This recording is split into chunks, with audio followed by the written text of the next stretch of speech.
I'm Red Robinson, and these are the Legends of Rock. Billy J. Kramer was at the forefront of the British invasion. He remembers those early days here. Before the Beatles, I don't think Britain had what I call a real record industry. That's true. You know, it didn't get any real big recognition.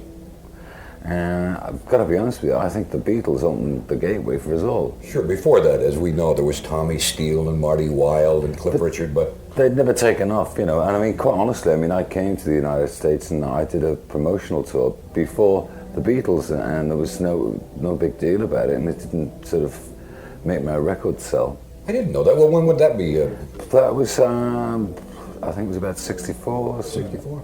Was that Imperial Records, same label that Fats Domino recorded? Because that's what we got them over here. I think it was Liberty. I'm not quite sure. Yeah. You know, and I just did like radio and TV and press and things like that.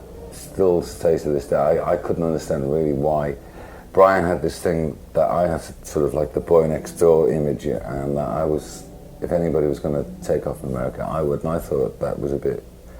I always knew the Beatles would. I don't know about anybody else. I've got to be honest.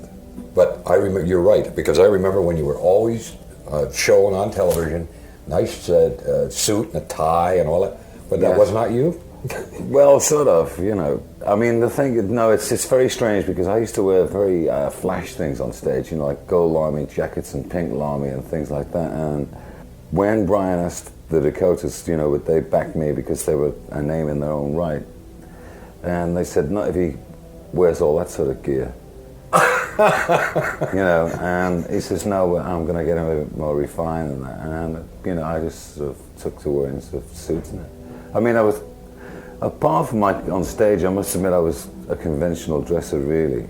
Times are more relaxed, though. I think they had a... Well, yes. I used to do these package tours in Britain, and it was ridiculous, really, because we'd check into hotels, and without you wore like a lounge suit and a collar and tie, you couldn't sort of go in the restaurant and eat, and you were just treated like cattle. You had to eat in your room, you know, and it was just ridiculous. Got legends? We do.